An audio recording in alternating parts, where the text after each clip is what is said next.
The coffee was hot at 4 in the morning and hot at 7 and hot at noon.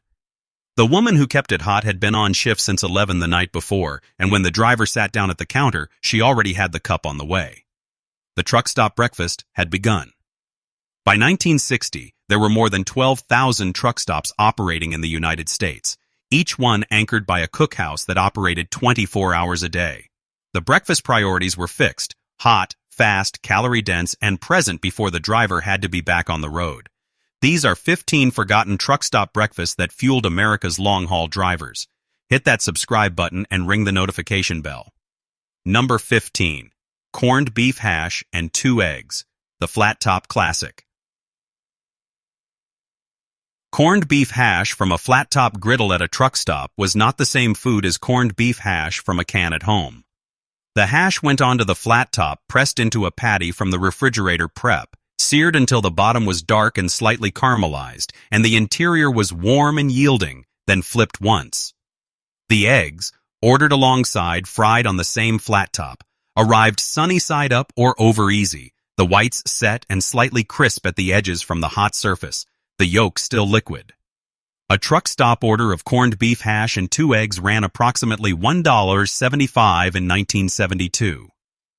The hash was salty and slightly savory, the caramelized exterior giving way to a soft and yielding interior of potato and beef, the egg yolk breaking across it when the fork went in. The breakfast asked no questions. It arrived hot and slightly caramelized and asked nothing of the person eating it except a fork and approximately 7 minutes, which was the correct amount of time for a driver who had 280 miles left before his rest stop. Number 14. The Denver Omelet. The Western Route Standard. The Denver Omelet. Eggs, diced ham, green pepper, and onion cooked flat and folded, appeared on truck stop menus across the Western routes from roughly the 1950s onward at prices around $1.25 in 1968. Its origins have been traced to Chinese railroad workers cooking egg foo young in Western camps in the 1880s and to Denver meatpacking workers in the early 1900s. Whatever its origin, the Denver omelet at a truck stop at 5 in the morning in 1968 was a specific object, golden on the exterior from the flat top, the interior soft and slightly loose, the ham savory and slightly salty, the pepper and onion sweet. It came with toast and hash browns. The driver who ordered it in Nevada or Utah knew something about the road it came from. Number 13. Chicken fried steak and eggs. The Texas morning. Chicken fried steak. A thin beef cutlet pounded flat, dredged in seasoned flour and fried until the crust was golden and slightly crisp, appeared on Texas truck stop breakfast menus as early as the 1940s and had established itself across southern and southwestern stops by the 1960s at prices around $2.25 in 1975. The breakfast version arrived alongside 2 fried eggs and a gravy boat of white cream gravy made from the pan drippings, flour, and milk, thick and savory and slightly peppery, served over the steak rather than alongside. The steak itself was tender from the pounding, the crust golden and slightly crunchy where the flour had fried dry and dark where the oil had been hotter. Chicken fried steak and eggs at a Texas truck stop ranked as the largest item on the breakfast menu, ordered by men who were not eating breakfast. They were eating the next 6 hours of highway in advance. The cream gravy in Texas at 6 in the morning understood what the next 6 hours of driving required. A continental breakfast did not. The gravy knew this. Number 12. Country ham with red-eye gravy. The Southern Route. Country ham, cured in salt and sugar, aged in a smokehouse, sliced thin and fried fast in a dry skillet until the fat was rendered and the edges were slightly caramelized, appeared on truck stop breakfast menus along southern routes from Virginia to Louisiana at prices around $1.50 in 1968. Red-eye gravy was made in the ham skillet, black coffee poured into the hot pan after the ham came out, the drippings and the coffee combining into a thin, dark, intensely savory liquid that was bitter from the coffee and salty from the ham fat. The ham was dense and salty and slightly smoky, the red-eye gravy thin and dark and cut the richness of the ham in a way that cream gravy did not. It was served with biscuits. The driver on a southern route who ordered country ham had been on this road before, and the confirmation that the ham was present on the menu and the red-eye gravy was in the skillet was the specific piece of information the morning had required. Number 11.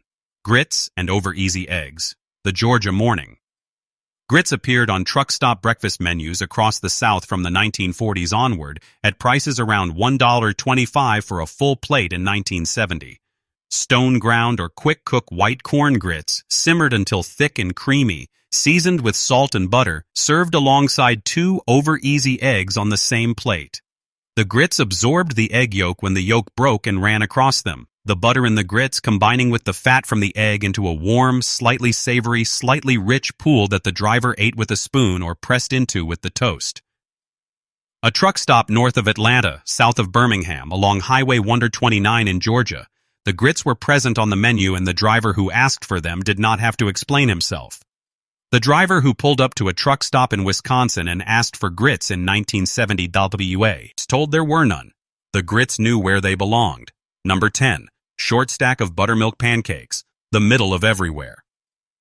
Buttermilk pancakes appeared on truck stop menus from Maine to California at prices around $1 for a short stack in 1970. Batter made from buttermilk rather than sweet milk, giving the pancake a slight tang that the flat top's heat converted into a golden, slightly airy structure at the exterior and a soft, yielding interior. The short stack was 3 pancakes. The full stack was 5. A driver who ordered the short stack with butter and maple syrup at a truck stop in Missouri at 6 in the morning was ordering the closest thing the truck stop offered to what his mother had made for him on a Saturday morning in 1955. The pancake served as the common denominator of the American breakfast. Every truck stop had it. Every driver recognized it. It arrived on a warm plate, slightly steaming, and asked nothing of the person eating it. Warm, familiar, and present. The 3 qualities that the truck stop breakfast delivered without exception, and without needing any explanation of what warm or familiar or present meant to the man who had been driving since midnight. Number 9. The Ranch Hand Special. What the menu named the largest thing on it. The Ranch Hand Special, documented from a 1969 truck stop guidebook in Texas at $1.75, was the name applied across various western and southwestern truck stops to the maximum volume breakfast combination: 3 eggs cooked to order, 3 pancakes or French toast, 2 ham steaks or 4 strips of bacon, hash browns, toast, and coffee. It served as the truck stop's advertisement that its kitchen understood the customer. The driver who ordered it at 6 in the morning was ordering for a day that would not end until 11 at night. The eggs hot and slightly crispy at the edges from the flat top, the pancakes warm and soft, the ham savory and slightly salty, the hash browns golden and slightly caramelized at the bottom. The Ranch Hand Special was not breakfast. It was caloric insurance. The kitchen knew what it was doing. Number 8. Country Sausage Plate. The pork that arrived from the freezer. Country sausage links, seasoned with sage, black pepper, and red pepper flakes, cooked on the flat top until the exterior was browned and slightly caramelized and the interior was no longer pink. Appeared on truck stop breakfast menus at prices around $1.50 in 1972, alongside grits or hash browns and a biscuit. The sausage was peppery and slightly savory, the sage flavor distinguishing it from Italian sausage, the fat content high enough that the cooking produced its own grease on the flat top. The biscuit arrived warm from the oven, slightly yellow from the fat content of the dough, split in half and set alongside the sausage and the grits. The driver who ate a country sausage plate at a truck stop in Arkansas in 1972 was eating a version of what the rural South had been eating for breakfast since the 19th century, produced in a commercial kitchen for a man passing through at 4 in the morning. And the sausage traveled north from the South. Number 7. The Bottomless Coffee. The one price for the whole visit. Coffee at a truck stop in 1965 cost approximately 10 cents a cup, or 15 cents, with free refills implied. A convention so universal that the truck stop that charged for a second cup became the truck stop the drivers talked about on the CB radio as an establishment to avoid. It was strong and bitter and slightly over-extracted from a commercial urn that had been brewing since the previous shift. It arrived in a heavy white stoneware mug. It was hot, which came first, and it was present, which mattered second, and it was free after the first cup, which mattered third, and all 3 conditions were satisfied every time a driver sat down. The coffee was hot. The cup was full. The rest was secondary to the cup being full and hot. The woman who kept the coffee hot was not always a woman. By the late 1960s, many truck stop kitchens had a male short-order cook at the flat top and a female waitress at the counter. But in the earlier decades, the distinction between cook and server was less fixed. She, or he, had memorized the regular drivers. She knew that the man from Tennessee took his eggs scrambled and his coffee black. She knew that the driver from Oklahoma wanted his hash browns pressed flat and held the toast. She had been on shift since 11 and would be on shift until 7 and had the coffee hot before the driver had finished hanging up his jacket. This constituted the institutional memory of the truck stop, not written down, not trained formally, but transmitted from waitress to waitress across decades in the form of what a driver wanted before he asked. Hit that subscribe button and ring the notification bell. We have more of this list. Number 6. Hot oatmeal with cream. The winter order.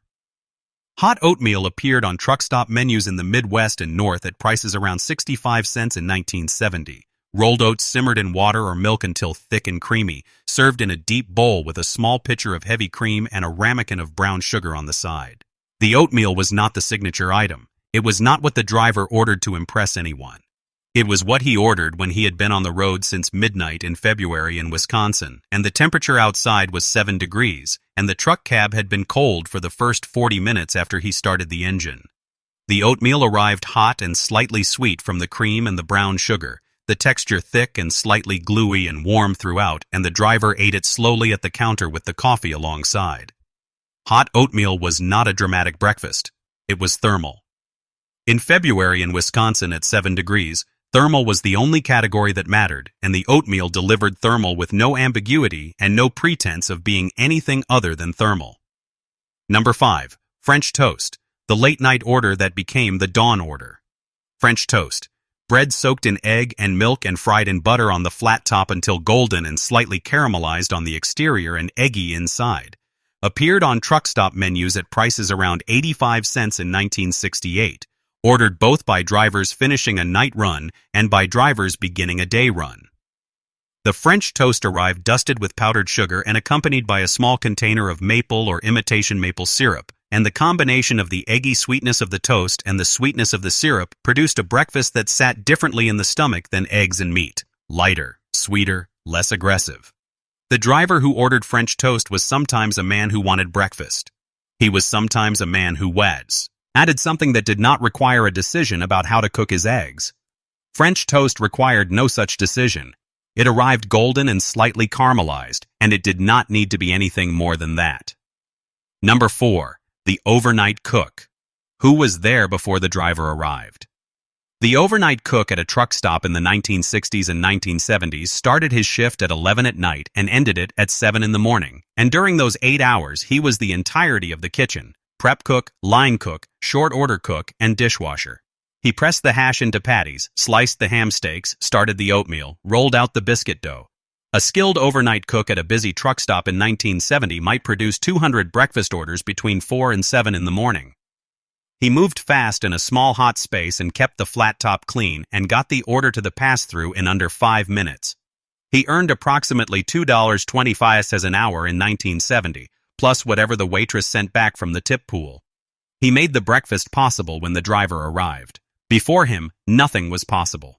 Before 11, nothing was warm. Number 3. Scrapple and eggs, the Mid-Atlantic order.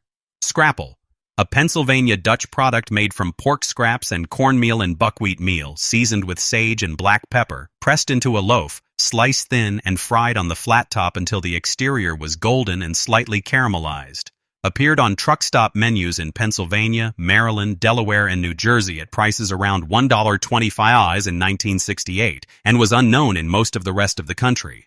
The driver who grew up in Lancaster County and ordered scrapple at a truck stop outside Harrisburg was ordering something that would not appear on the menu in Ohio, and he knew this, and this made the scrapple in Harrisburg worth stopping for. It was dense and slightly savory and slightly peppery, the cornmeal, providing a slight sweetness, the fried exterior giving way to a softer interior. Alongside 2 eggs over easy, it was a complete breakfast. It was also a map. The driver who ordered scrapple knew exactly where he was. Number 2. The Western skillet, what the 1970s menu added. The Western skillet appeared on truck stop menus across the country in the mid-1970s at prices around $2.25 in 1978. A combination dish assembled in a cast-iron skillet rather than plated separately. Diced potatoes, ham or sausage, onion, and green pepper. all cooked together on the flat top until the potatoes were golden and slightly crisp and the onion and pepper were soft and slightly caramelized, topped with 2 eggs cooked directly in the pan. It ranked as the largest breakfast on most menus that didn't have a named mascot attached to it. It was warm and savory and slightly smoky from the sausage fat, the potatoes absorbing the egg yolk when the yolk broke, the onion and pepper sweet against the salt of the meat. The Western skillet was what the Denver omelet looked like when the flat-top cook ran out of time to fold anything. The ingredients were the same. The presentation was more honest. Number 1. The 4 a.m. breakfast. What time it was. The 4 a.m. truck stop breakfast existed as a category of experience as much as a category of food. The driver had been on the road since midnight. He had covered 280 miles in the dark on an interstate that was mostly empty, and the truck stop at $1.75 for hash and eggs in 1972 appeared as the first warm light he had seen since the grain elevator outside Salina, Kansas. He pulled into the lot, climbed down from the cab, and walked across the cold asphalt to a building where the lights were on and the coffee urn was going, and someone was at the flat top with the griddle already hot. What he ordered was whatever the menu was at that truck stop in that state in that year. It might be hash, or the Denver omelet, or the ranch hand special, or the scrapple in Pennsylvania, or the grits in Georgia. The route defs. I need the meal. And the meal defined the route. Drop in the comments if you drove long haul, because the people who kept American freight moving through the night were fed by a kitchen that never closed, and what they ate at 4 in the morning is part of the story of how America moved.